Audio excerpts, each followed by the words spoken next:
Well, good Monday morning, Bakersfield, surrounding communities, and everybody watching online on YouTube and Twitch. This is the Early Bird Special. I'm Chris Burdick. That's Sparky. Sparky, good Monday morning. Good Monday morning. Full disclosure, I love this show. That's all I'm going to like. This show? I should be in Carpinteria right now, but I love this show so dang much. I had to come back and talk. I should be in bed with NyQuil. This is true, too. You are sick. That's how much we sacrificed for this show. I just want you people to know that. Let them know what they're in for. We'll talk a lot of baseball with the draft yesterday. Plus, my Mariners are 3-0 since I started watching. Yes, that you are the lucky. You are the piece, my friend, that I think needs to get them to the World Series. I'm just saying. And the owner's checkbook, but we'll get into that. We'll preview tonight's home run derby, some changes over the weekend. We'll talk Wimbledon. We'll talk NFL holdouts. We'll throw in our wrestling input over a busy wrestling weekend. My God! Before KG comes in and flosses how much he knew about this and that. But before we get into all of that, just remember, you can always call or text in anytime at 661-842-2000. And if you're not a radio person, you can always just watch the video stream on the Early Bird Specials YouTube. Absolutely. Every Twitch, morning. And all sorts of other social media platforms. We're everywhere. Working on getting us back on Facebook. I'm not sure what happened. There's something wrong with the system where now the Facebook access to it is different.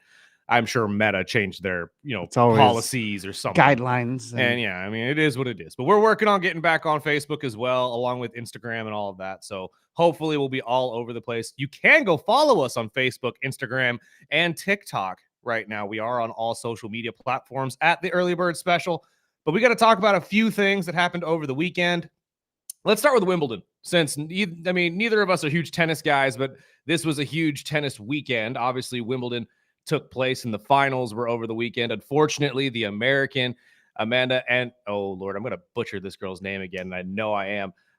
Anisimova, if I'm not mistaken, is how you pronounce that. First double bagel we've seen in a Wimbledon women's singles final since 1911. First one ever in the Open era. Oof. Like, especially after coming off just beating the number one seed. Inga Swiatek is a completely different kind of player, I realize. But I think everybody was hoping that we were going to get something better from the American this week. Hopefully she can bounce back from this in the next couple tournaments. We'll see her in more finals going forward. But first double bagel, I woke up to that, and I was just absolutely What the hell's a double bagel? Zeros. She lost 6-0, 6-0. I'm sorry. Yeah, I should explain what that. What the hell is that? Double donut, breakfast? Double bagel. I mean, it's an easy term to say. She didn't score a single game.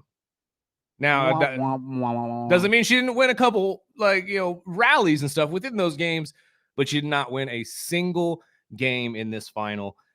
And we talk about mental strength and stuff like that when it comes to athletes. This woman is she's been around that game. She's had to deal with a lot of mental issues in terms of confidence and stuff like that over the last couple of years. I believe she took some time off last year for this.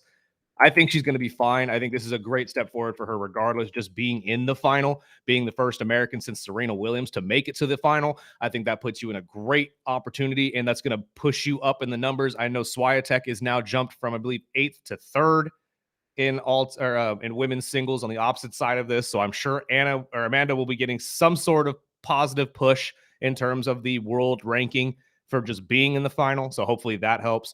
But just being the first one to not win a single point since 1911. 1911? 1911. Wow. It was the last time it happened. Well, there was some exciting news going into the weekend that Venus Williams is going to attempt a comeback. I heard this, and I'm very interested. She's supposed to be in the next next one later in this month of July. Do me a favor, though. Look up how old she is, because I'm not sure what the number is. And I'm 45. 45. Okay. When's the last time we saw any 45-year-old athlete make a positive comeback into their sport? If anybody could do it, 100%. I would put it's Venus. Yeah. So, well, I mean, don't get me wrong. It's same with Serena. If Yeah. anybody could do it, I'm sure Serena could just walk onto a tennis court right now and say, "All right, come she on, won't be getting no double let's go." bagels. I'll tell you that. Exactly. But I'm just saying, like, it's exciting for the 45. sport. Absolutely, 100%. I don't know how well she'll do, but Well, people watch. I said it last week. American tennis is back, baby. Yes. We are back. I mean, regardless of the double bagel situation with Amanda, the fact she made it, the fact we had two men's tennis players in singles at least make it pretty dang far in this tournament.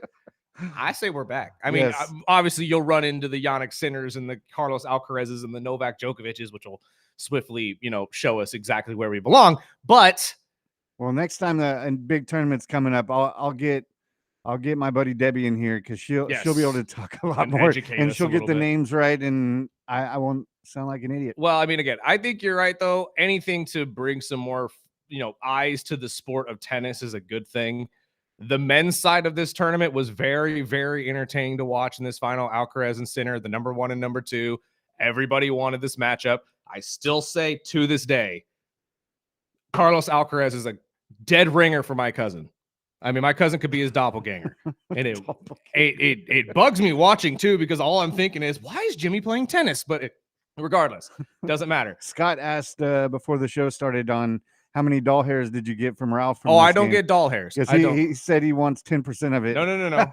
He didn't. No. That's no. I made that bet well before I ever asked Scott any kind of. I just asked Scott if I was okay right before Yannick Sinner had the close call. It was literally the day he had the close call, Sparky. So that man actually, if anything, almost jinxed me. So no. Well, luckily you were betting Ralph because he pretty much loses every bet. Yeah, the mush always mushes. So that's why I always thought, hey man, if there are 3 things certain in sport, okay, Cleveland Browns are gonna brown. The mush is gonna mush, and at some point your team's gonna win a championship. It's gonna happen. It happens to everybody. But I've been waiting for a championship my whole life. So we'll see. But your team has won one. Yeah, that's my point. In the 70s. Yeah. But I'm just saying, one of these teams, like your Carolina Panthers, all your teams that have never won a championship before in your life, or in their inception, since their inception, you'll most likely win one eventually. It's just how sports work. You just have to, you got to put the right pieces together. I was thinking you and Anthony during that match. I was like, I know Anthony took Carlos. Mm-hmm. And I know you were rolling with Sinner. I thought I was in trouble. I'm not going to lie. I woke up, watched the first set, 6-4 Carlos, and I said, oh, God, here we go. I'm going to have to hear from Ralph Bailey, and everybody else has been telling me all week long, Carlos. But Yannick Sinner, absolute stud that he is, came back, won the next 3 sets pretty dang handily, I'd say, 6-4 the entire way through. And he got him back from the French Open, right? Yes, he did. And this was a major bounce back from the French Open. So Yannick Sinner takes home the Wimbledon championship, which is fantastic, and boosts him back to the number 1 overall tennis player on the men's side of the world ranking. This is what's going to be interesting. We have now moved past, because, I mean, Novak Djokovic still in the game, obviously, but for how much longer, we don't know. I'd say maybe 2-3 years at the max. I think that's even stretching it a little bit. I think Novak is about that time where he says, you know what? I'm going to do my retirement run just like everybody else, and I'm going to go off into the sunset like a lot of other people are. And that means that these young guys that are taking over the men's side of tennis are going to have to, take over the men's side of tennis and make it entertaining to watch and make us keep coming back. That's why I think it's really cool that America is back in a way. You have 2 solid males tennis players to get behind, Ben Shelton and Taylor Fritz. Both of them, although losing to the 2 guys that were in the final this year in Yannick Sinner, not Carlos Alcaraz, both very talented tennis players that have really lovable personalities. And for you basketball fans, Shelton is dating Rodman's daughter. Now, she's come out and openly said Dennis Rodman is an absolute POS as a father. And of course, what do you expect? And doesn't want to answer any questions about him ever. And she's actually on the women's U.S. soccer team. She's really? She's one of the starters on that. I can't remember what position she plays, but she is. It's a weird triangle with those Dude, and athletes, Pippen's kid marrying Jordan. Well, I'm sure they probably met at the Olympics. I don't know the exact story. I should probably look into it more than just talking about it. But I'm sure at some point during some Olympic trial or something they met and they hit it off. And they've been actually one of the more entertaining social media couples to follow if you're a sports fan, because they do a lot of stuff together on their social medias and stuff. But regardless, men, or at least men's side of tennis, you have a handful that you can get excited about. Women's side, you can get excited about Venus coming back. You got Amanda obviously making it all the way to the women's final.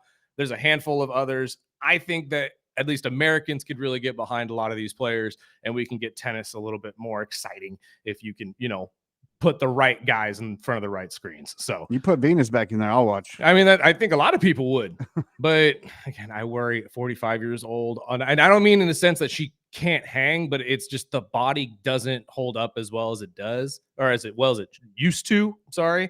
And we've seen a lot of athletes in the last couple of years, especially in basketball and these sports where it's a quick, side to side movement kind of thing. ACLs don't hold up as well as they used to, apparently. No. I don't know exactly why yet. We're working on figuring out that answer, but it's just gotten to the point where I start to worry about a lot of these athletes, because I know you have that itch and that drive to get back on the court or back in the game, and I get it. I do. But you have to remember that just because the mind is willing doesn't mean the body is. I just had the same conversation with my buddy Greg over here. He was talking about, feeling like he's 20 when he's in his 60s. And I'm like, I'm starting to feel that same way. I worked out over the weekend and I am hurting. I am hurting bad this weekend. Get used to the soreness, my friend. It is a good thing. Well, they always say the pain is weakness leaving the body. Exactly. I mean, I don't go that far with it, but it's soreness. We'll have to find is a good some thing. positive spin on that. Yes. And I mean, trust me, I'm with you. I'm starting to get back in the gym again too. I mean, it's something that everybody should strive to do and keep your body obviously at its peak form. And I'm not saying that Venus hasn't, but still, your joints, your ligaments, all that type of stuff, they don't exactly get stronger with time. So that's the only thing that worries me. Is I would hate to see Venus go out, absolutely crush it. Let's say she does. Let's say she comes back in the first match she has, she crushes it, kills the other girl in both sets. Goes into the second match. We're all thinking, okay, great. First set goes off without a hitch. Second set, she tears her ACL. Do we really want to see Venus go down like that? No. Exactly. No. So that's the risk that we're running right now. And that's why I'm kind of concerned. I'm like, although I would love to see this. It's like Tyson coming back to boxing. You'd love to see it. But is it really what you're hoping you're going to get? Nah. So that was hard to watch. Yeah. But that's why I think we should really focus more on the younger athletes that are up there, and like the fact that they're pushing themselves up to newer heights, which I love for American tennis. And before we take a break and get into some baseball talk, you brought up the power couple with Rodman and his daughter. I heard on Unsportsmanlike going into our show that the big announcement, Megan Thee Stallion and Klay Thompson, are they the world's power couple now? No, because what's funny? I was laughing because I was like, wow, Megan already. I thought Megan was the one that was dating Stefan. I get Megan and Cardi B's mixed up. I don't know why.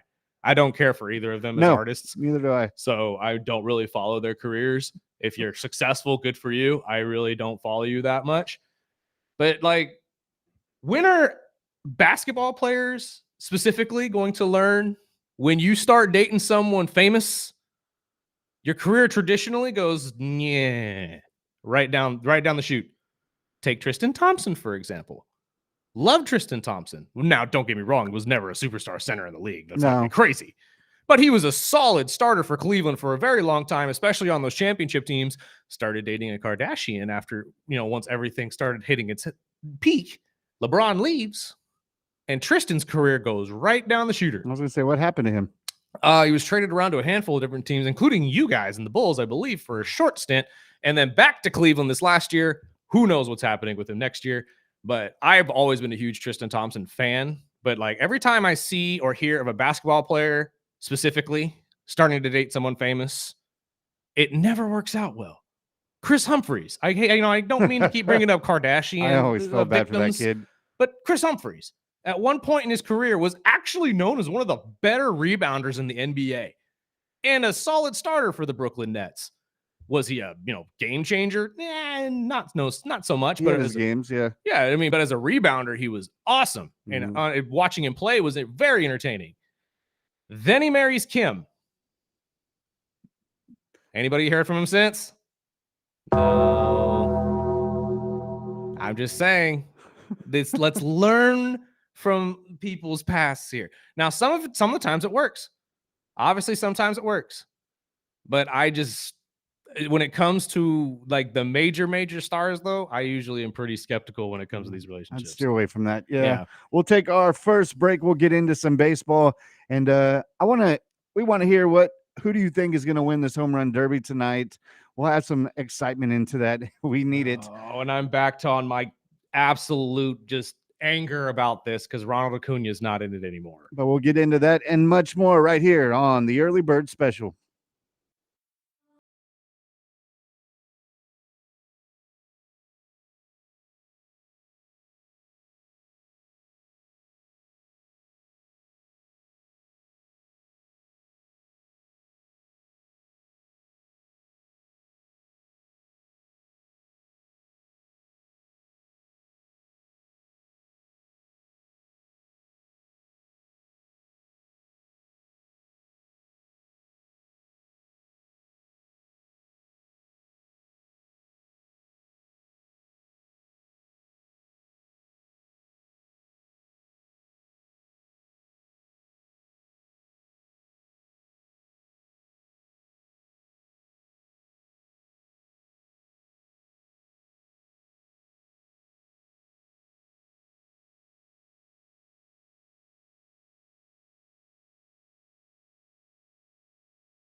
Good morning.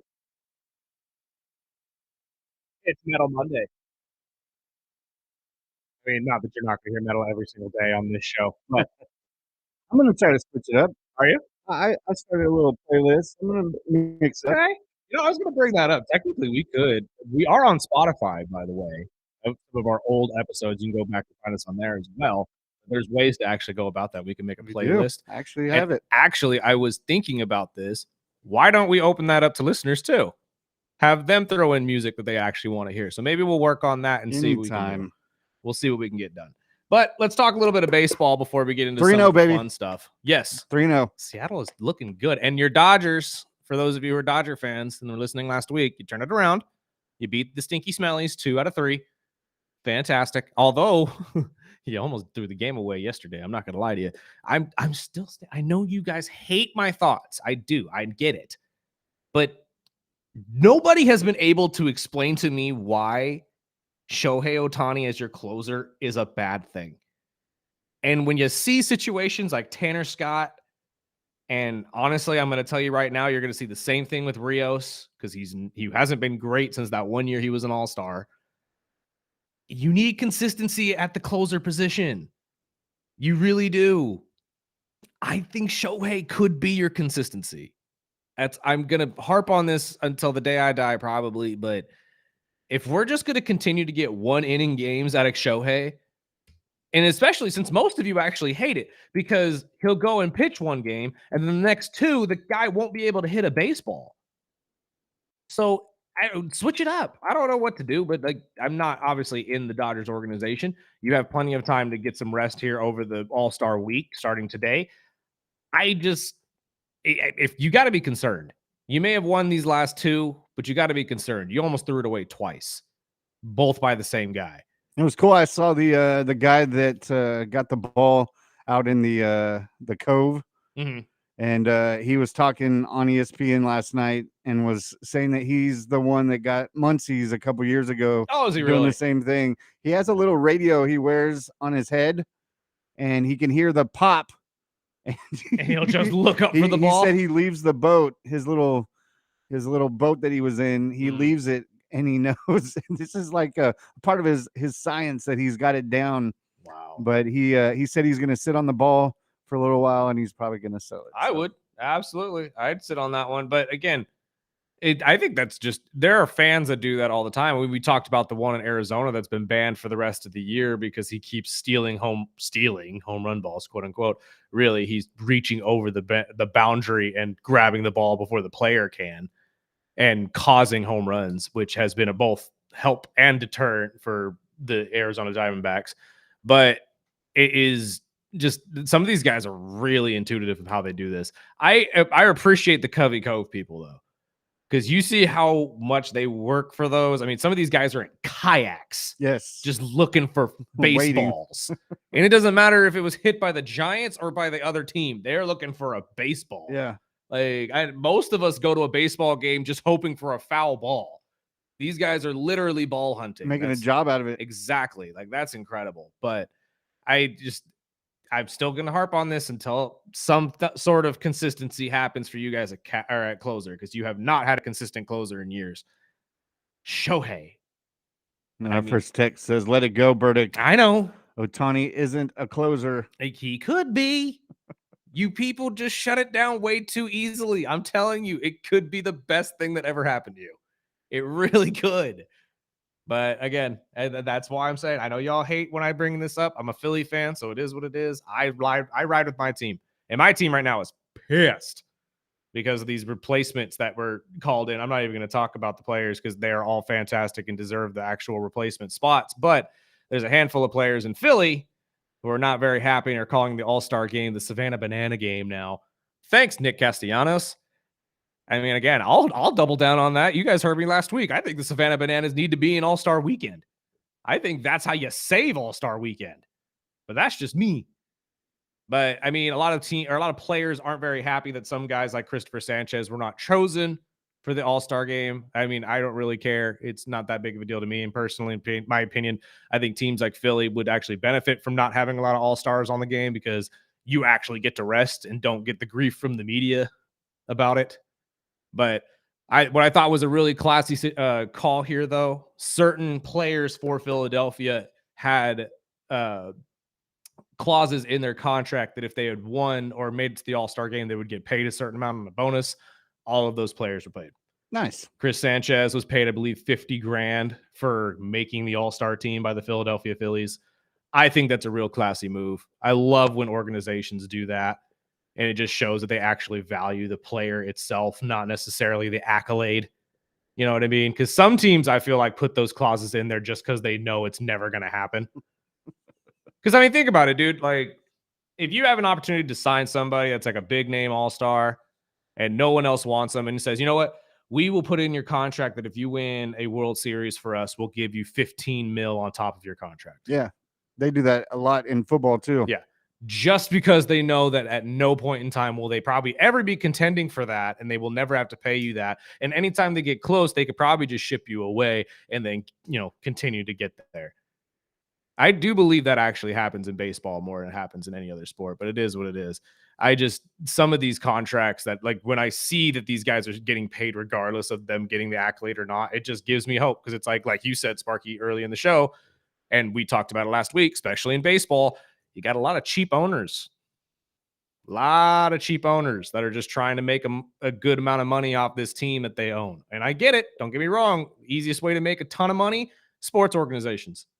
100%. If anybody just handed me like $1 billion out of nowhere, first thing I'm doing is going and buying the sports team. You're not going to go play Uno at Vegas? Hell no. Although, shoot, me and the millennials, we running that table. Don't even sit down, Grandma. And see, I started to think about that. I was like, okay, well, everybody I've ever played Uno with, they've all got their own family stacking, rules. Though? That's what I'm saying. Are we stacking? Like, what kind of are we rules doing are we plus playing? fours on plus fours? Like, what are we doing here? Yeah, do you get an extra turn after putting down a four? Exactly. Is there the skip function here? Yeah. Like, what are we doing? How are we playing this? Because if we're doing ghetto rules, I mean, I'm just saying. Are we playing Uno attack like we do at our house? Which is now a whole game now. Like, there's a whole flip one. Are we doing the base game? Like, I'm just saying, millennials about to clean out some casinos. We got to see these rules.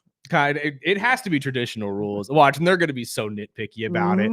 They'll be like the traditional, like, no, you can't stack plus twos, or like the dealer's going to have all the plus fours in the wilds, and people are going to be so mad about it. See, we've had family fights because some people have different rules. Dude, when I was younger, we were much younger when this happened, but we literally had to break up a whole game night when we were kids because some of my younger siblings would cheat and they're bad at it. So like they'd be looking over at my cards, looking at my cousin's cards, and be like, blue. And it's like, you already knew it. Tell I don't have a blue. Like it's just strategy, baby. It starts wars. I mean, there are a handful of games that for family game night you really want to stay away from. I say Monopoly's on that list too. Monopoly for sure. Just because it takes so gosh dang long to get through a game. And by like halfway through, half of the party's already done. We grew up with rummy. We played a lot of rummy. That's big. That was big in my family too. Rummy was huge, but we didn't fight over rummy. No. Rummy wasn't those games you fought over. But it was more of like a New Year's type night where we'd get the whole family together and play rummy until like 10,000 or whatever. I wouldn't say we fought, but the first, like, anytime that someone wins, you're looking at the guy right next to him saying, you set him up for this. What's wrong with you? Why would you put down those cards? Are you just trying to quit? Exactly. It's like, you're just trying to walk away from all this. Is that what's happening? You could leave right now if you want to. Now, like, that's what I'm saying, though. Is if we got Uno in casinos now, Vegas is in trouble because there's a lot of millennials that are going to be, we got a lot of different rules, and we got to establish that. You got a good point there, Spark. But we'll take our break. We'll get into the home run derby. Who do you think? We'll make our picks, and we'll preview the All-Star game. Can I just throw it out there real quick? Is anyone going to watch it? I am. Are you going to watch it? I'm going to watch it. Now that Acuna's out, I'm like, I'm not even gonna watch it. Well, I know you got Cal though. You got Cal, so I get it. I get it. So yeah, the big dumpster. You know what? I'll get behind that. I'll watch it just for you, Sparky. Just because I'm just at this point. I'm like, when I heard Ronald was out, and we're putting in Matt Olson. I'm like, really? Like you had, and I get it. Like go with the hometown kid with Matt Olson, but really? And of course, the injury is not bad enough to keep him out of Braves games. But he just can't do the home run derby anymore. We'll get into that and much more. Text in, who do you think is going to win? 661-842-2000. This is the Early Bird Special on ESPN Bakersfield, 12:30 a.m. 101.1 FM.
Dang it. Welcome back to the Early Bird Special.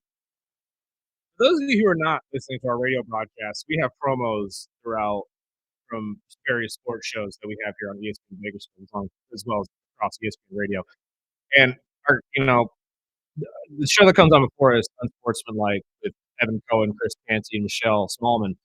Uh, we've had Evan on, fantastic guy. They just had a promo that went by that's now got me buzzing right now because I don't know the answer to this. What do you think is harder, catching a punt or catching a fly ball? That's actually a hard question. Both come with an incredible amount of pressure. Personally, I think catching a fly ball is easier. I probably would second that. I think a punt, only because of the way the ball is, like the shape of it and the way you have to catch it, is way harder than catching a baseball with a baseball glove. You know what I mean? Although if it's the middle of a day game, that sun's in your eyes and that pressure's on, it's pretty blinding. It's hard to find a baseball in the sky. It really, really is, especially during the day. I mean, if it was just practice, I think the baseball one would probably be easier. Right. But if you're talking a full, we're talking live game. We're talking in-game live game. Because the other thing too, you have to take into account here: punters and punt returners. Punt returners got guys coming right at you. Exactly. And that's scary. Like, especially if you've never played a contact sport before and you've got awful blockers. Oh my God, is that the most stressful moment of your life? I heard an interview with Ted Ginn a couple years ago that said, it was easy until he got popped the first time. Yep. And then he said he heard voices and footsteps, and then you realize, oh God, this guy's way closer. Because you're like, traditionally, if you're playing football and you're returning a kick, you're immediately thinking, well, they can't touch me until I touch the ball anyway. So if they touch me at all, it's coming to me. But the minute, like people like Ted Ginn know, like that, the minute, that second that ball makes contact with your hand or arm, oh, they're crushing you. They're hitting you as hard as they can so you fall and drop that ball. So that's why I'm like, that's a very, very good question. I personally still stand by what I'm saying. I think catching a fly ball might be easier. I think catching a fly ball might just be a little bit easier. Just a little bit, though. That's a crazy depending question, on what, though. If it was in a dome, I would take that 100%. Yeah, 100%. Like if we're playing in Tampa Bay and you don't have to worry about the sun or anything like that, 100% is the easiest thing in the world. So who are you taking in the home run derby tonight? Well, it was taking Ronald Acuna, but that so bugs me. I can't, I get it. Injuries happen in baseball, but if it's something that can't keep you out of a game, homeboy, I say you play through it, especially if you've already committed. For the sake of picking a player, though, that's not Cal, because I know you're going to pick Cal, and I get that. I'll go with Rooker. I'll go with the A's guy. I think Brent Rooker might make a little bit of a shine here. I like watching the A's play. I have a soft spot for the A's. Maybe it's just because of Moneyball. I really don't know. But I like with these small market teams, man, when they get a big name player, because let's not forget, the A's had Cespedes before anybody too. Like they had a lot of great players along those years. And like when they get a guy like this, he usually can shock a lot of people. Again, I was going to go with Ronald Acuna just for the sake of picking somebody from, on the Atlanta team, bouncing back from an injury. It's a really cool story. But I'm going to go with Rooker. I like the idea of Rooker winning this, but I'm assuming you're taking Cal. Of course. I mean, home run king of the MLB. And that brings up, I looked at the odds this morning, and Rooker is second to last. Is he really? Yeah. They've got Cal and then Cruz and Wood. Wood can swing a hot bat. He really can. And honestly, and while we're talking about a national with the draft last night as well, I want to bring this up. And most of you probably didn't really pay attention to the MLB draft. Don't blame you. Not a lot of people do. But this year, I was paying attention a lot because, well, Ethan Holiday. Ethan Holiday, for those of you who don't know, son of Matt Holiday, brother of Jackson Holiday of the Baltimore Orioles at the moment, was up to be drafted this year out of high school. Highly, widely thought was going to be the number 1 overall pick by the Nationals. And then the Nationals shocked everybody, took a 17-year-old shortstop, and Ethan wasn't good enough to go in the top 3, falls to the Colorado Rockies at 4. Cool story, since dad was drafted by the Rockies, obviously, back in 98. and had a pretty solid stretch with the Rockies, if I do say so. I would say probably his best years of his career were with the Rockies, if not the Cardinals. But Ethan Holiday dropping down to number 4 to me is wild. I thought that was absolute craziness. I could not believe that not only the Nationals passed on him, but for you Angel fans out there, I feel for you. I really do. Because not only did the Angels pass on him at 2, but the Angels took a pitcher that no one knew was even in the area. UC Santa Barbara. UC Santa Barbara over the LSU flamethrower in Kyle Anderson, who went at number 3, mind you. To you, mind you, Sparky, congratulations. I saw that. You guys got a pitcher that's going to be killing it here in the next couple years. Then I saw the comments under it saying, "Oh, he'll be a Dodger in a couple years." I hate that thought, but hey, well, we talked about this last week. Cap salary might be on the way. Hopefully. So if that's the case, that may not be a thing anymore. But I mean, what was it a bigger surprise that the Nationals went with the 17-year-old, or that there was 17 shortstops taken in that draft? It was absolutely absurd. Well, no, because shortstop, in my opinion, is probably one of the most coveted positions in baseball. Of course. Outside of obviously pitcher and catcher. I wasn't shocked that they took the 17-year-old from high school. I was like, okay, you know what? Same age, same situation. Maybe they just like Ethan Wiltis a little bit better than they liked Holiday. Or maybe they just didn't like the entire spectacle of Ethan Holiday coming down there and kind of like, doing what a lot of these draft picks do, because him and dad did make the tour of everybody who could potentially draft him, sit during games, talk with the teams, figure out who was the best fit for him. I'm sure there's a lot of draft day deals that go on behind the scenes in baseball, just like there are in basketball and football. The fact that the biggest one to me was the Angels. Like, I sat there and said, okay, Nationals pass on him. Meh. That is what it is. Maybe they'll like Wiltis a little bit better. 17-year-old. I mean, I think he was the youngest first overall pick since like Griffey. Is it since Griffey? Okay, fantastic. I was like, I didn't know if he was younger than Griffey or if he was a little bit older. But for the Angels to pass on Ethan Holiday, like, I feel for Angels fans at this point, because how?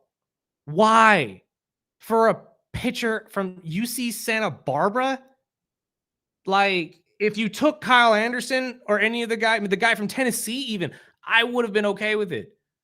But you took a pitcher that was probably 10th on people's big board and then just ran away like it was the exact pick that you should have made. Like, I cannot wait to see this blow up in their face. I know it's baseball and you're not going to see it for the next 5 to 10 years at all, or if at all. But if I'm an Angels fan, I think you just threw away that pick. I'd be so livid right now. But again, Ethan Holiday going to the Colorado Rockies, cool story because of dad. I think it's going to be a solid start for him. I'm not crazy about him going to the Rockies, though, just because of obviously where the Rockies are as an organization right now.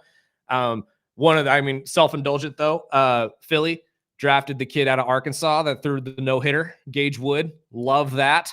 Loved seeing that, especially since, here in the next 4 or 5 years, we're going to need pitching help because most of these pitchers are aging out. But it is what it is.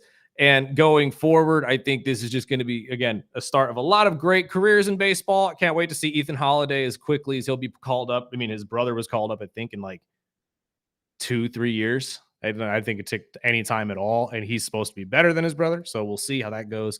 But in terms of just shockers of the MLB draft, I could not believe, and still to this moment can't believe the Angels botched that. I just can't get over the fact that at this point, the Angels are like the Browns. Angels are going to angel. I'm out. I'm so done. Like, no matter who you pick, I really don't think they're going to make the right decision for the organization. And it's really sad to see. Well, we had 2 texts regarding baseball. One said, I'm going with Olsen or Cal for the home run derby tonight. Hometown hero and Matt Olson obviously would be a really cool one too. I like Brent Rooker. I would love to see this format just work in his favor. And the other one says, Ohtani is a starter, not a closer, period. Typical Phillies fan starting crap. I'm not starting anything. I'm trying to help you guys out. I'm being honest about it. I'm just trying to think of things in a different way. And right now at the end of the season, I think you guys are going to be saying the exact same thing here, because you're going to be crying just like you are every single year at the end of the year. I can't believe our closer blew that again. What else do we need to do? I can't lead you to water if you don't come with me. Just drink it. Like, I'm trying to help you out here. But again, that's me. If you guys don't like it, all right, it is what it is. I'll live. Philly will just beat you in the playoffs like we always do. There he goes. We'll take our break. And Burdick did call it.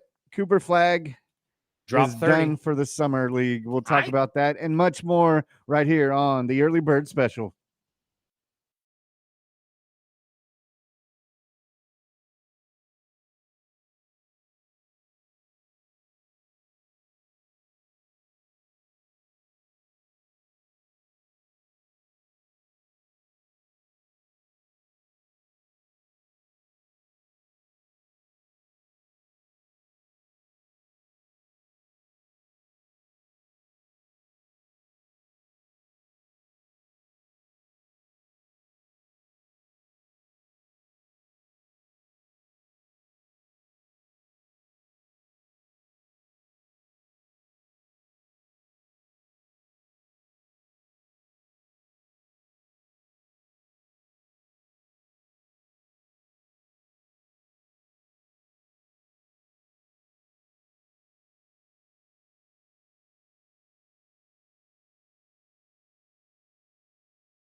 Welcome back.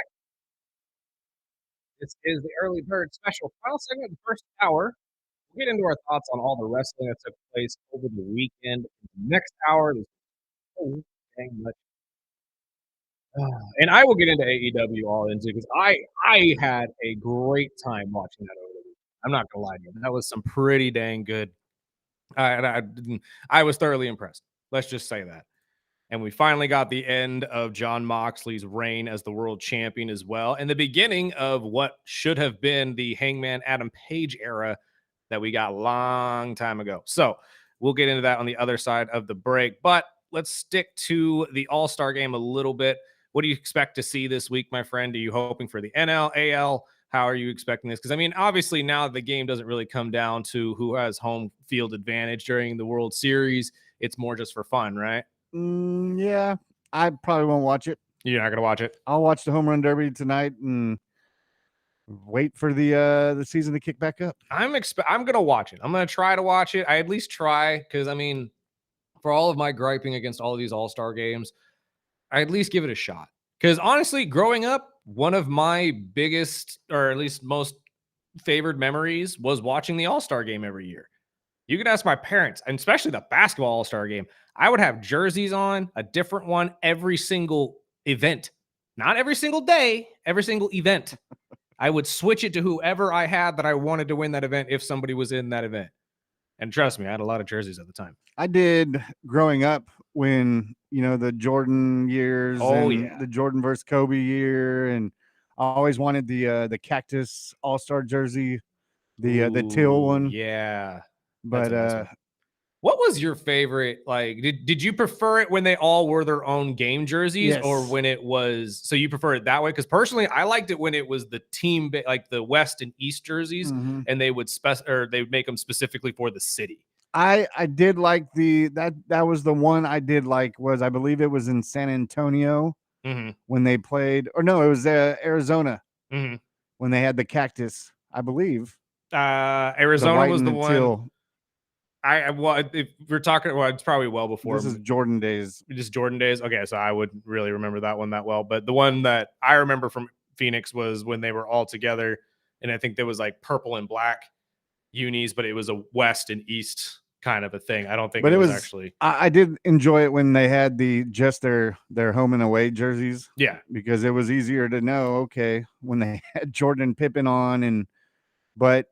I think that was when it was more competitive when they weren't, just playing jungle ball.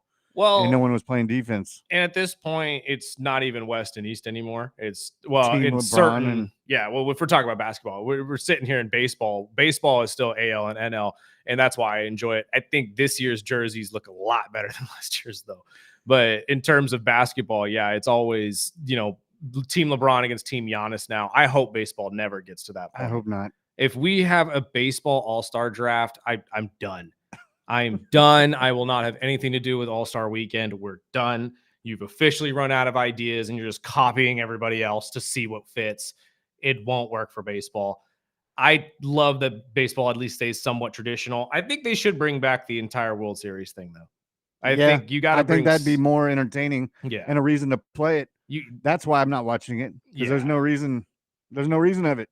And I think a lot of fans are exactly in that mindset too. I mean, not to mention most of them think, or I shouldn't say most of them, but a lot of them think like you in the sense of the season's too long, so they all start right after the All-Star game anyway. But I do agree with you. Like, I think that getting at least some sort of stakes put into the game again would make it at least more entertaining for fans to pay attention to. Because without that, I get the All-Star game should really just be for fun. It really should. But if we're going to do that just for fun, like you said last week, Sparky, do it at the end of the year. I saw the what are they called? The prop bets on the over and under on how many runs will be in the All-Star game. It was 20 or under. Wow. They're expecting. There's a lot of people betting on those. I'd have to go back and look at the last couple of years, but now that I'm remembering it, I think that's a fair number. I'm pretty sure it's been double digits against double digits the last couple of years. So, I mean, a lot of these guys only get one or two at bats at most anyway. So it really won't be, it'll all be like, spry bats and stuff like that. And you'll get a lot of home runs. Or I mean, not a lot of home runs, a lot of doubles and stuff like that because it's a lot of lazy defense too. But 20 is wild to hear in a baseball game. And Regardless, something I wanted to bounce off you before we left baseball. There was a discussion, I believe it was Freddie and Harry last week, talking about the MVP in baseball. Is it Aaron Judge and pretty much everyone else? I mean, at the moment, yeah, but that's how it is almost every Well, single there was year. the argument of players Shohei like should also Cal be in the or conversation. Otani just being in a whole different tier. Well, then that's kind of the unfairness of being or of baseball, right? I mean, when you have generational talents like Aaron Judge and Shohei Otani, it's really hard to decide anybody else being better than them. I would say obviously home runs matter, so Cal could be in the conversation, but your team's record and how successful you are should also go into it. So the only two that I can honestly say are for sure lock-ins for the MVP conversation, as they are every single year, Otani and Judge. Otani and Judge, and it's going to be that way until both of them retire, most likely, because that's just how good they are. That's baseball. Baseball goes with the best player. It's not like basketball where every single year it could be somebody different, or you'd go based on a story, or like, Russell Westbrook, who had a historical statistical year. Baseball usually sticks to the latter, the last thing I just said, which is the historical statistics. Who's And making them the most money? honestly, it's Shohei Otani and it's Aaron Judge every single year because they lead not only in home runs, but in batting averages, in steals, in walks, Ticket in sales, jersey ticket sales. Yeah, exactly. Like, it's not hard to pick who the MVP is when it's the same guy every single year. So yeah, I wouldn't say it's a lock for Aaron Judge. Let's not get crazy. I would say it's going to be a conversation piece for Aaron Judge and Shohei Otani at the end of the year because, I mean, unless Cal can get up into the 50s and 60 range in home runs, and we could start talking about Seattle as a contender for the World Series, then we can maybe have a three-man race. But at this point, it's Aaron Judge against the field. Sure, I guess. That's the way I would look at it. This is the Early Bird Special. On the other side, we got to talk a little wrestling, get our thoughts on everything that went on over the weekend. We'll be right back here on ESPN Bakersfield.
Welcome back. This is the Early Bird Special, Hour 2.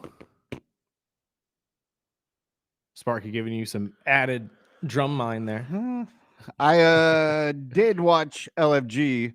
I didn't get the last episode from last night. I haven't got the last episode from last but night I'm either. all caught up aside from that. Traveling, so I was unable to actually catch up on that. Well, remind me, who was your picks? I know you have... I took Shiloh and Panina. All right. And then the vets. KG has only taken Elijah. All right. Well, then I'm switching mine. Okay. I'm sticking with my girl for sure. Xena. Okay. But I hadn't seen the new guys. I have to go with Harlem. Yeah, Harlem. Harlem was pretty cool. He's insane. I honestly was thinking that too when I was coming in, but I was like, nah, I like Shiloh. Shiloh is the only one that I can actually get behind. But if you did watch wrestling over the weekend, there was a ton to watch. We won't really get into a lot of the NXT All-American Bash because I still have to watch a lot of it. I'm not going to lie to you. And I know we'll get into a lot of that with KG tomorrow. Let's talk a little bit, though, about Evolution and the Saturday night's main event, because I think that the ticket sales for the Saturday night's main event and for Evolution being so low honestly does not show how great of a show at least Evolution was. Evolution was fantastic last night. And everybody I talked to, almost every single wrestling fan to the T, has put down Rhea Ripley and Io Sky as match of the year. Yeah, it's up there. It was that good. And then just to sprinkle the ending to it, which I'm sure we'll hear a lot about tomorrow with KG. But I mean, starting with, even with SmackDown was a hell of a show Friday. But I think Saturday, just in general, Saturday night's main event, it almost feels like it's being rushed, or just the spectacle of it being a Saturday night main event is selling tickets. But I think, we talked about how unhappy we were with the last one, how it was just filled with commercials and there wasn't a lot of great matches. And I feel the same way. I know you can't predict injuries. Obviously with Seth Rollins' injury on Saturday, that probably took a toll on the stories that were supposed to be announced that night. But and I have to give him credit for finishing the match, because you could tell he was pissed. And me and KG went back and forth over the weekend, because I always tell him, I don't know if it was Bubba Ray or The Undertaker years ago on the podcast, but just saying, even with injuries, how fans don't buy the injury, whether it's a part of a story or if it was, just a real injury. No, that was a real injury. They both say, even if it was a regular injury, it's all a part of the story, because whether it's hurt or not, the story has to move on. And the story, whether it's a part of it or not, it's now a part of it. So, it was tough to see Seth go down. It looked like he was favoring that knee even before the injury. Well, it's because if you have been watching this for the last couple of years, that's the same knee that he injured a couple years ago, or maybe even just a year ago, when he was wrestling a well-known wrestler named Jinder Mahal. And kind of in the same way, he tried to do a backflip springboard. So for those of you who don't know what that is, he ran up to the second rope, jumped off of it, and tried to do a backflip.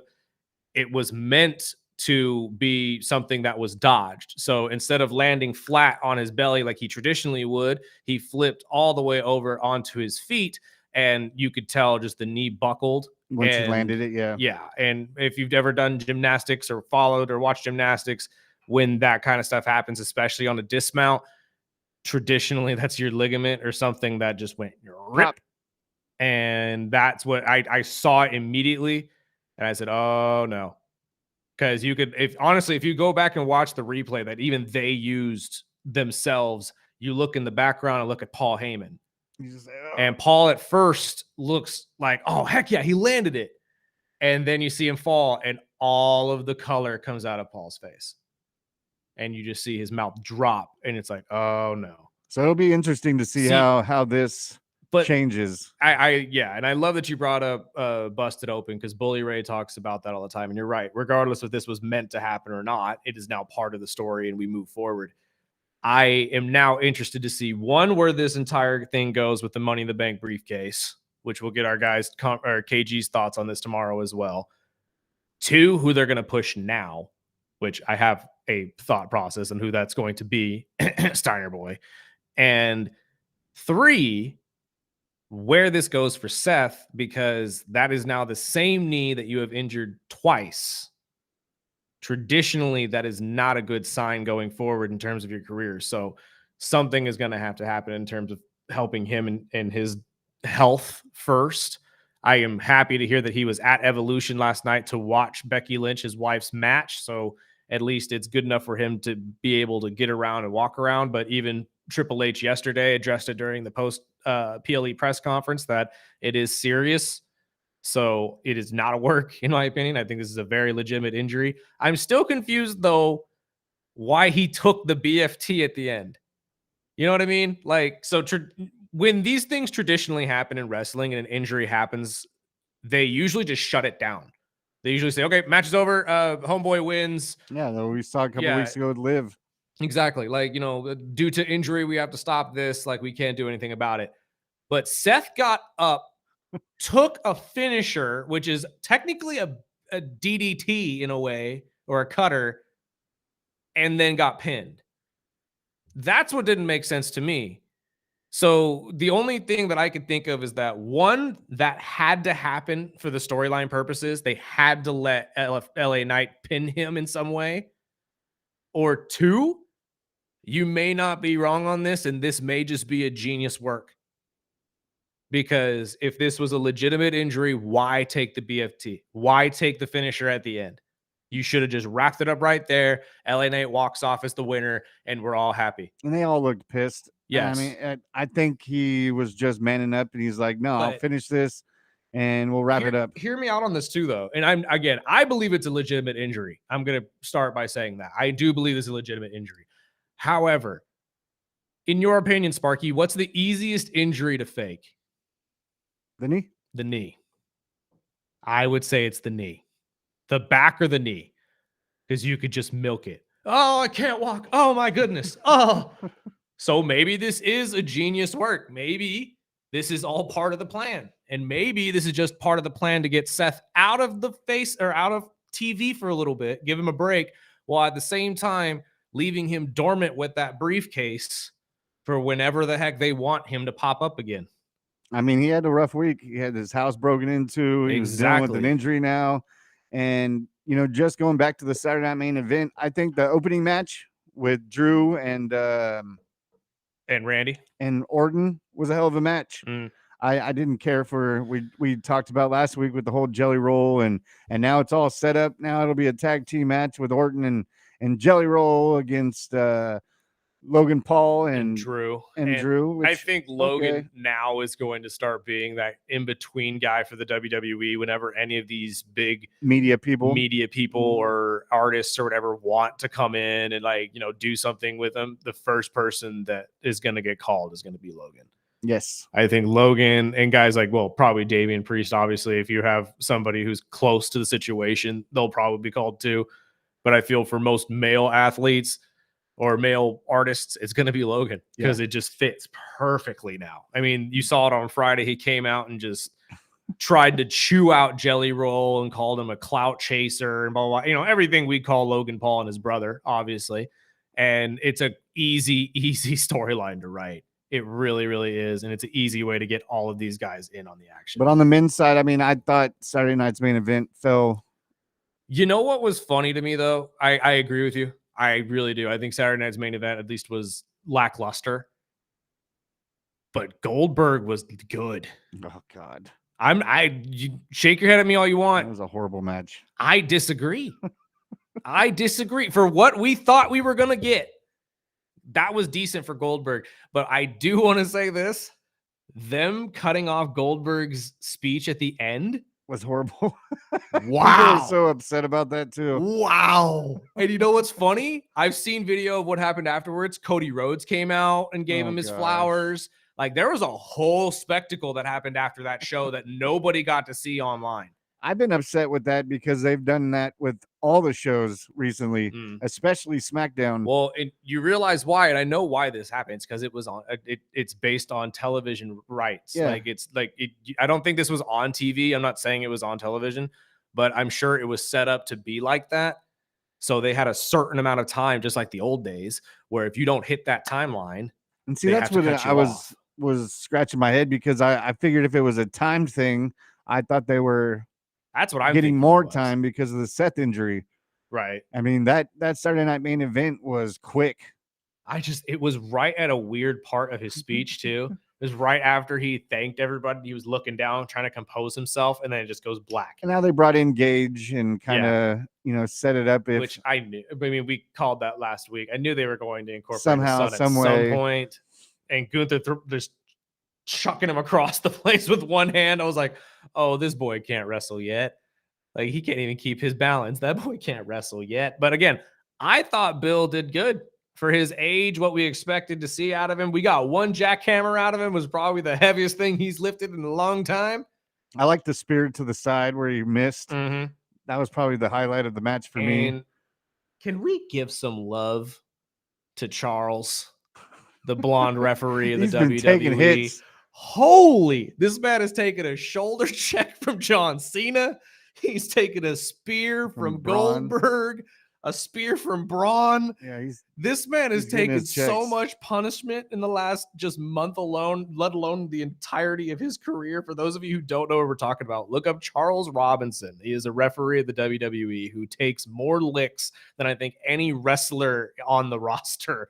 And wow, did he take a spear from Goldberg on Saturday? It looked like it hurt. It genuinely looked like it hurt. And Goldberg going through the barricade at one point looked like it hurt too. But I personally thought that one was good. I thought the match actually lived up to what I was hoping the expectations would be. So I'll take it. I wasn't expecting a whole ton though, so maybe that's why. Well, we'll take a quick break and we can get into the evolution. And I'm sure you got some AEW stuff to throw out there before KG joins us tomorrow. Let us know how you felt. If you liked it, even any of the companies, let us know which one was the best for the weekend right here on the Early Bird Special.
Welcome back.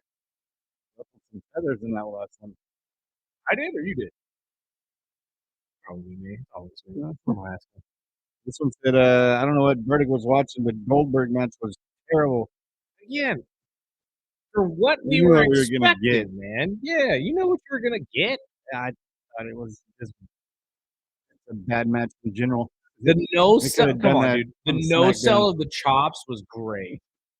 That That pissed was off KG. awesome. I My don't phone started care. blowing up on that one. I was like, Look, man, what do you that's what expect? you should do. Randy no sold Drew at the beginning of the thing too. Like, if I'm Goldberg, I'm not selling a chop. No, heck no. You better give me a good one. And I'm gonna tell you right now, not a single one that Gunther laid on him on Saturday was a good one.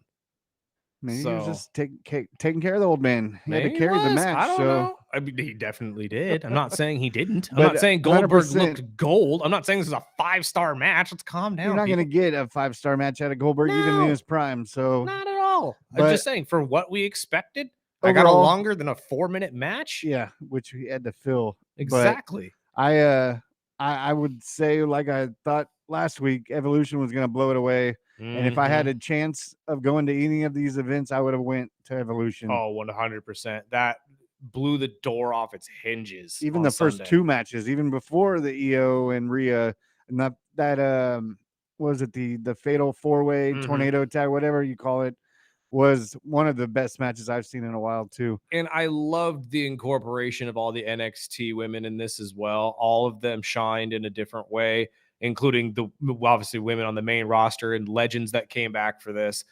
Tiffy beats Trish Stratus, no surprise to anybody, to be honest with you, but continues her great career of just knocking down champions and knocking down legends. So that is a great step forward for her.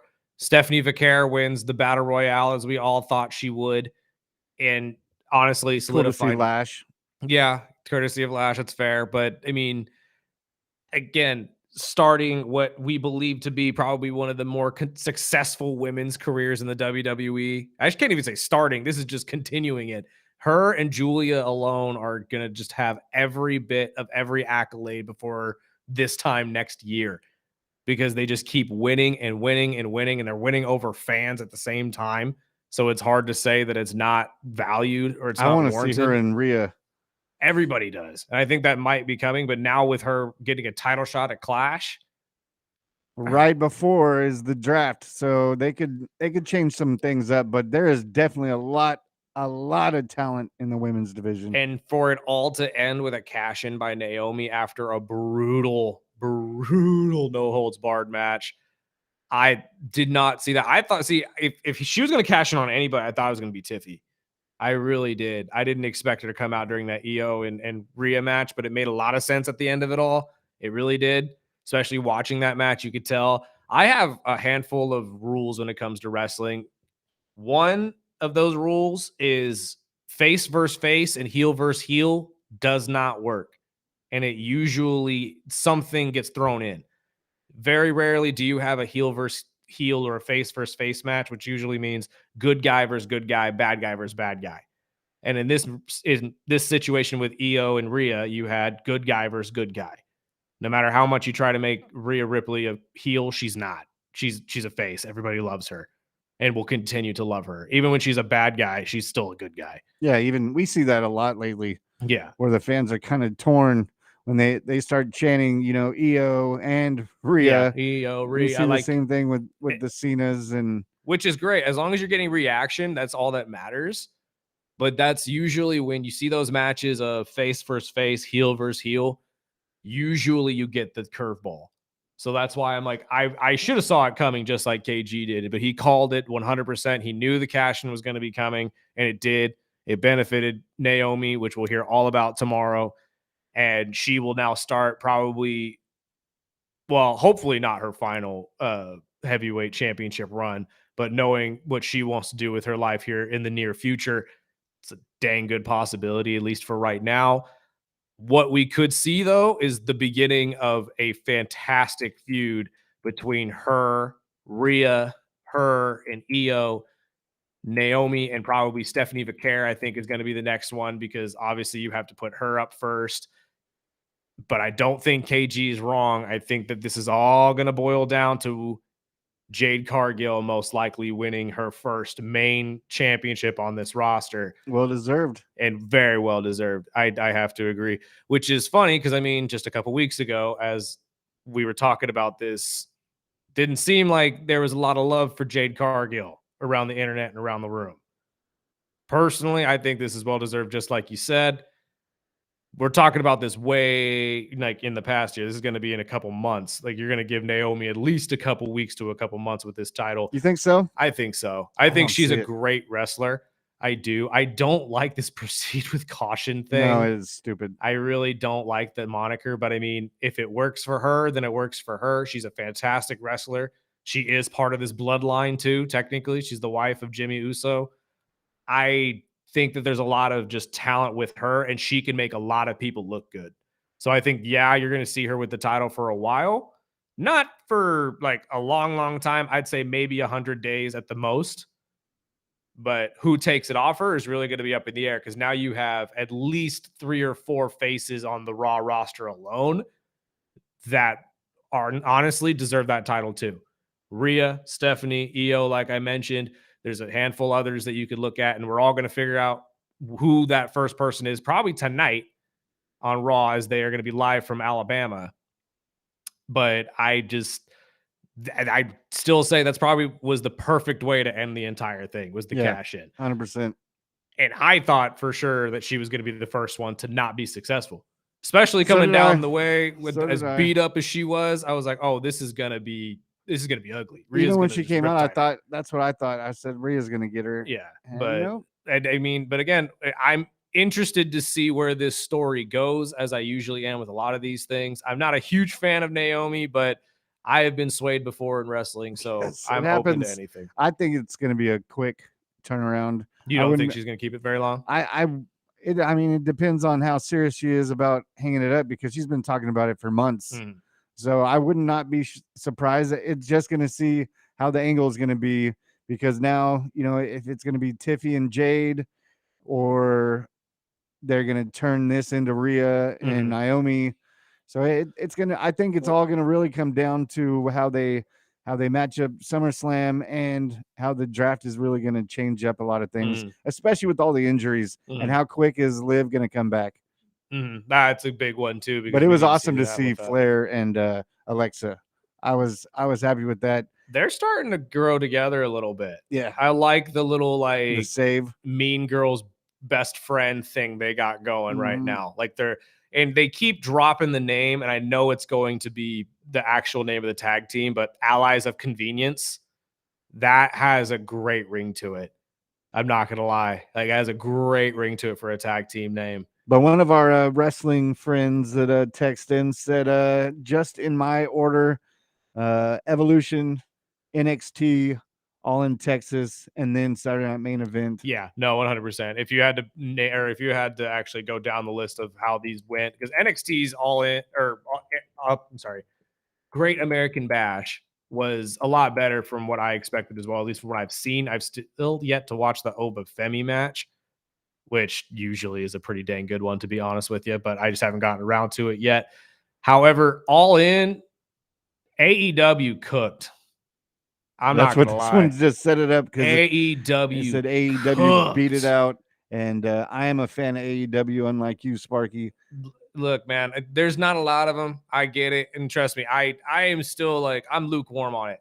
I'm not gonna sit here and be a fanboy, but when they do good, I will sit here and say they did good. I don't know if Tony Khan just heard from the fans and said, you know what, it's time for a change, or if this is literally how all of this was supposed to end, because All In is technically kind of their version of SummerSlam. So I would say that maybe this was the plan from the get-go. Maybe this was Jon Moxley's entire idea. But starting with that match alone, Jon Moxley finally losing the championship to Hangman Adam Page. You saw we were just talking about the ECW level of craziness, Sparky. Moxley had Page take a DDT off a bed of nails. I'll show it to you later. It was actually pretty brutal. Saw the highlights. I saw the what was it, the fork or a spoon that he was getting in his forehead. Well, and Moxley is a crazy, crazy individual. I think he really left WWE just because they won't let him cut himself anymore. Like, I think that's genuinely why they said no more, because he was like, you know what? If I can't do the bleeding part of it, I don't want anything to do with it. Or I highly doubt it's actually what happened, but you know what I mean. And at this point, it was just a great storyline. It brought back a lot of really good AEW wrestlers that have been on the shelf for a while, and you gave the belt to somebody who has been working his butt off since the inception of the company to get it. I love the idea. Plus, a whole bunch of other things that happened. I mean, MJF stealing the battle royale that they had too was fantastic, and just absolute heelish way. The Briscoe brother set up his brother's DDT to win it right before he could turn over the pin. MJF jumps in, throws Briscoe out of the ring, and steals the pin. You also got a heartfelt championship relinquishing, because Adam Cole, who took a very brutal hit to the head a couple weeks ago, had to step away from wrestling to get that assessed and get that fixed. Hopefully, he will be back soon, especially in the last couple months, because he's had a very injury riddled career in the last couple years ever since the MJF feud.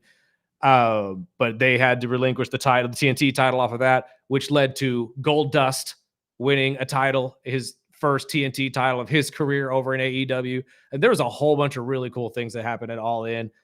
The match between Tony Storm and Mercedes Moné, which we were all excited for, cooked. I mean, I can go on and on about this. I really can. But personally, I'd even put that one probably over NXT right now, because it was that good. It was a lot of entertaining wrestling. Samoa Joe won as well.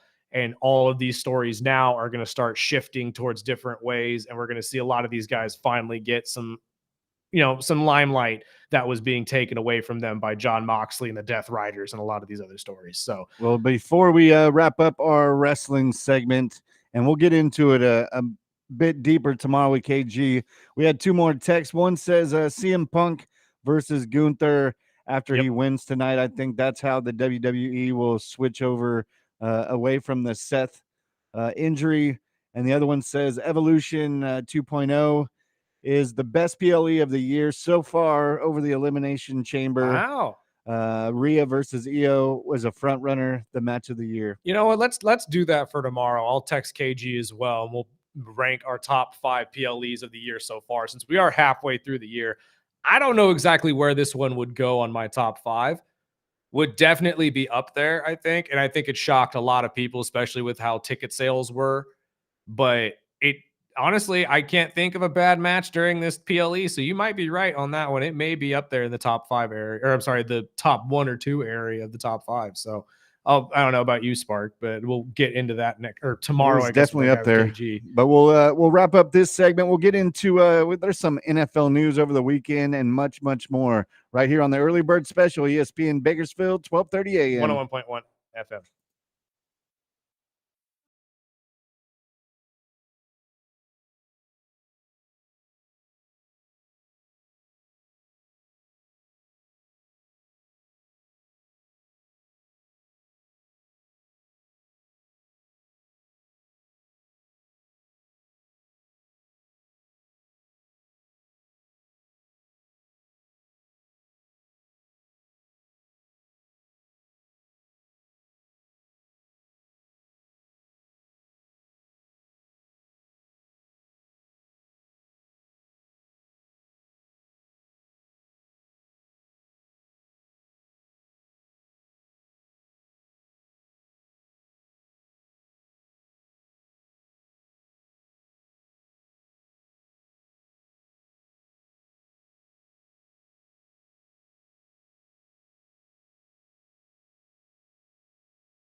Welcome back.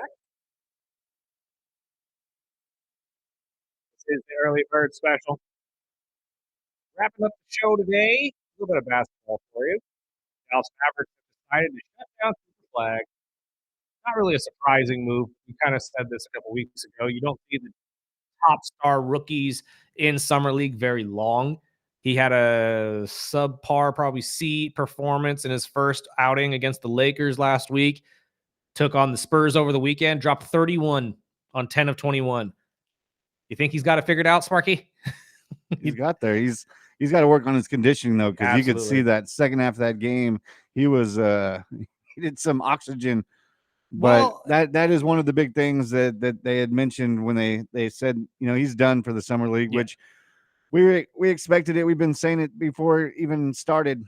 But I mean, it's a fast-paced game, and that's probably best to do with your number one pick. Mhm. And he looked a lot better. He looked a lot more comfortable. He wasn't hesitating like he did. And I mean, you have to remember this kid is fresh out of high school. I Still mean, 17.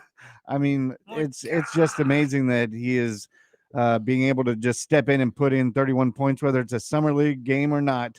The kid is 17 No, years old. he's 18. I'm sorry. He's 18 years old. But regardless, he looks like a 17-year-old on the Yeah. court. He Oh, the really does. 17-year-old was the one that got drafted first in the Yeah, baseball draft baseball over the draft. weekend. It's just crazy. And honestly, And Dylan Harper looked good too. yes, he did. And I fully expect San Antonio to probably shut him down at some point during this summer league as well. Maybe you get one or two more games out of him.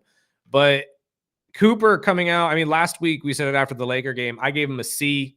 I figured we may even see more than just 2 games out of him. I thought maybe they would have stretched it till the end of this week. Maybe you got 4 out of him to see how it would work. For those of you who are wondering, no, the work does not stop here for him. He does just because he's out of summer league doesn't mean he's not going to be working out and working. At this point, they're probably just going to give him a conditioning regimen along with some workouts that he's going to handle. And by the time, training camp essentially comes around for the NBA, he'll be fully ready to go and ready to start for the team because he will be most likely the number 3 at this point for the Dallas Mavericks. Because you'll have D'Angelo Russell at the 1. I would assume Klay Thompson, as long as Megan Thee Stallion doesn't deter that somehow. And I shouldn't say that. She won't do anything about it. It's the cloud that just looms over that for some reason takes down athletes. I don't know why. Cooper will most likely play the 3. I would assume Anthony Davis will be the 4, and Lively at the 5 or Gafford. I would understand. I don't know exactly which one they're going to go with. However, that is a formidable starting 5 in the West to at least get you started until Kyrie Irving comes in and eventually takes over that 1 spot. And then it's a completely different team. Honestly, Nico Harrison may have saved his job, as stupid as that man is. And honestly, I'm not even going to say Nico saved his job. The NBA saved Nico's job. So he should go to Adam Silver and kiss his feet and say, thank you, sir. Thank you. Had to go into the feet. I can pay my mortgage because of you. But well, okay, I'm not Anthony. Calm down with the feet jokes, okay? Well, speaking of Anthony, Cole Anthony is headed to Milwaukee. He got his buyout with the Grizzlies. We talked a little bit about on Friday. Does this help them, bolster that roster though enough? That was my question. Is that just another short-term plug, or no? I think Cole Anthony's a fantastic player. You think it's actually going to help though with the Giannis talk? That's a very interesting. It really depends how he comes on to this team and actually fits into the rotation. I think Cole Anthony could be a starting point guard. I genuinely do. When he played for Orlando, he had flashes of looking like it. They just had better options. And obviously the move for Desmond Bane had them move off of him to Memphis. I didn't think Memphis was going to be a good spot for him, to be honest, sitting behind John Morant. So I'm happy to see him leaving. I think Milwaukee could be a good restart for him and a good way to actually show everybody that he could play. I still feel like the Bradley Beal situation for Milwaukee, though, is going to spurn you a little bit. Just because you need some, like Cole Anthony was not the guard that Giannis is hoping you'd bring in. Oh yeah, and he's still young, and hopefully he fits in well. Mm-hmm. But the more this Giannis whole thing is working out, I'm still thinking he doesn't go anywhere. There's a lot of growing sentiment that's the case, that he may stay in Milwaukee at least for a year and figure this whole thing out. If it doesn't work out next year, maybe we're having the same conversations. He seems like a pretty loyal guy and someone that doesn't need a big market. So it wouldn't really shock me that he stays in Milwaukee. And it would really be weird to see Giannis in any other uniform, if I'm being completely honest. But I just, the way the NBA is right now, and I mean, we just saw it last year with Luka. I don't think anybody is a for sure for any team anymore. I walk around every day in fear that I'm going to see something pop up on my phone that Cleveland has just traded away Darius Garland, Jared Allen, and a whole bunch of other stuff for LeBron James. Like, I am in constant fear of that. I keep seeing that around the internet. Oh, you know, LeBron coming to Cleveland and joining this starting five would be a 70-win team. Every day I'm seeing it. Yeah. If we got him for free. Yeah, exactly. Like, if you didn't have to trade anyone for him. Exactly. And I'm not going to sit here and say, trade the bench for him. No. Look at what Oklahoma City has done. One guy ain't going to change your entire season anymore. It's not. So I don't know. I get why these things happen, and I get why people are sitting there saying, oh, Giannis might be on the way out. It seems to me that they're doing everything they can to keep him there. Is it enough? Jury's still out. I still say you have to figure out some way to just convince Bradley Beal that Milwaukee's the place for you. Because if you can get Bradley to come over there and play, I think that would easily keep Giannis there for the foreseeable future. I really do. Because you give him a bona fide number two that could score, and you're right back in it as one of the top teams in the East. You think this LeBron trade talk is real? No. Because I genuinely hear about it all the time.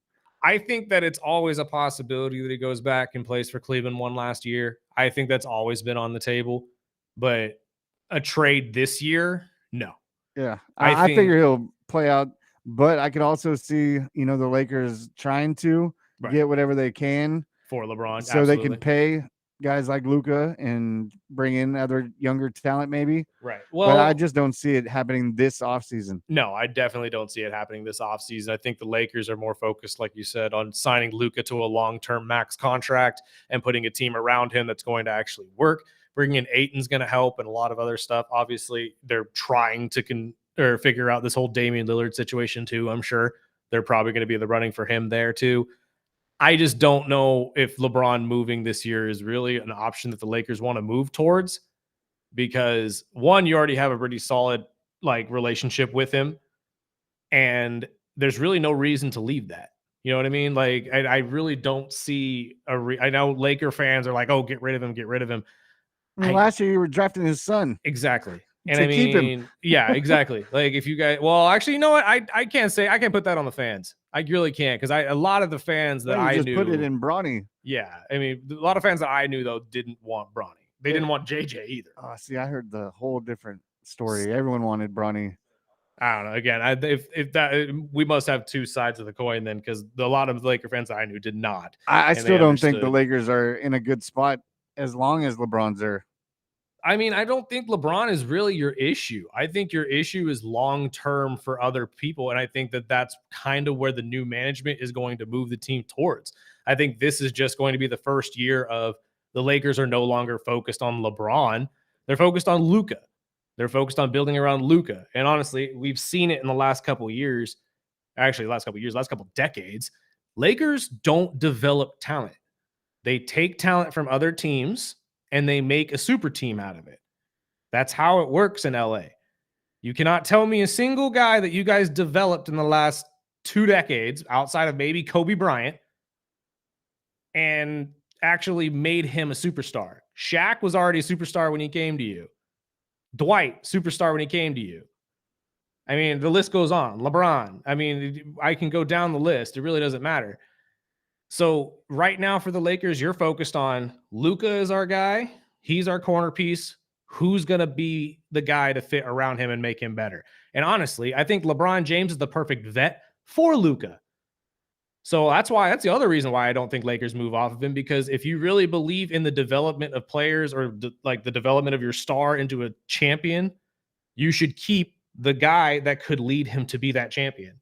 And who better to teach Luka how to be a point forward than arguably the greatest point forward to ever play outside of Larry Bird? LeBron James. I'm sorry. Like, if you really want to get down to it, Larry Bird and LeBron, two best passing forwards I've ever seen. So, and I'll put that on paper. We'll take our final break. We'll wrap up with a little Caitlin, a little a rookie that got arrested over the weekend, and we'll preview tomorrow's show right here on the Early Bird Special.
Welcome back. Final segment of the day. This is the Early Bird Special. We got a little bit of football news, and then we're going to talk to Caitlin. Caitlin had a great game against Dallas. Yay. Historic game, 64 points in the first half for the Fever. Fantastic. They beat the Dallas. Oh, Lord.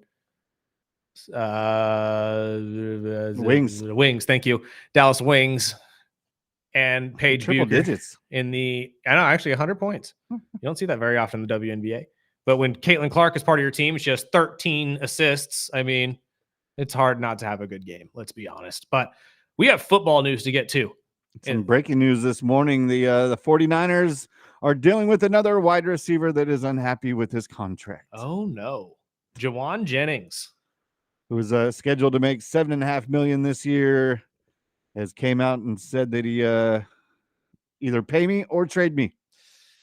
I mean, okay. For a guy who's actually been a pretty consistent piece to the team, totally understand you want to get paid. Everybody wants to get paid. And I guess I get it because now you're the number 2 receiver and Debo's out of there. So if you're not paying Debo, pay me. I guess that would be the case, and I would understand. But don't demand a trade, because this is one of those situations where you're most likely going to be gone. I would think so. Don't get me wrong. Not to say Jennings isn't a great wide receiver, but can any 49er fan text in right now before the end of the show, 661-842-2000 right now, and tell us that you need him next year? It's not that he's not a great wide receiver, but understand where you are in the pecking order right now. If he had come out this year and had a great season and like really showed what he could do, just like he did last year when all these receivers went down with injuries, because really he was the leader as a wide receiver for the Niners most of last year when Debo and Ayuk were hurt. And the rookie got shot. Yep. And personally, that's a great point too. The Florida rookie was still dealing with that situation. So he came in and absolutely lit it up. And I totally understand wanting to get paid after that. I get it, dude. But I would say you should probably hold off the trade demands until something gets figured out. But I mean, who knows? Maybe he's been asking for a raise for a while now, and they've said no, or they've just kind of not taken him seriously, and he's fed up with it. So maybe that's. I know they picked up DeMarcus Robinson, and they're expecting big things out of Ricky this weekend or this year. Yeah, but again, but he's still the guy. DeMarcus Robinson's not going to beat out Jawan Jennings for that number 2 spot. But he might not need to. Yeah, not anymore, right? I mean, but that's kind of my point. It's like, dude, you were going in as the number 2 receiver on this team. Arguably could have been the number 1 target, because Brandon Ayuk, as good as he's been in the past, we still don't know what we're going to get out of him post-injury. Maybe that's a new home for Keenan Allen. Maybe. I mean, that's the other one that's been out there that I'm actually very shocked that no one has really made a stab at to pull him in. Or maybe they have, and he just hasn't liked the figures that he's been getting.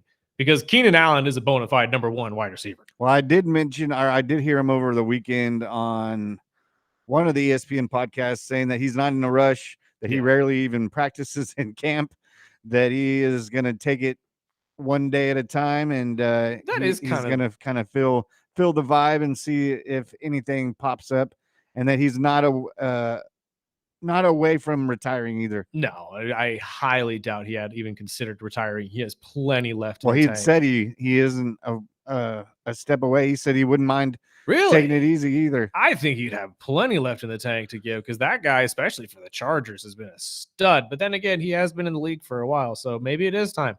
I think somebody's going to reach out to Keenan for a job here pretty soon. Especially, I did see Asante Samuel came out, finally addressed the media after his dad spoke for him last week. Double back? Tell me double back. Oh, yeah, he did. He said, I wouldn't mind playing for the Dolphins or any other team. He said, my dad doesn't speak for me. Shut up, LeVar. And he said, that's his podcast. It's not like he was going around on a tour talking for me. And again, let's take into account Asante, longtime Patriot. Right. Longtime Patriot. So there's already some animosity against Miami. Let's be honest. So we'll see. And just the way, and like you brought it up, like the way the Ramsey situation was handled, quote unquote, by him, or what he said, like he wasn't crazy about it. I think there was just a little bit of animosity that was already left over from your rivalry days against the team. Open door. So, because I mean, during those years when he played with Tom and on that Patriot team, Miami did everything they could to beat the Patriots. Yes, you don't. Everything, That was including created the time. Wildcat and all of that type of stuff. There's several games. There was the what was it? Not Jakeem Grant.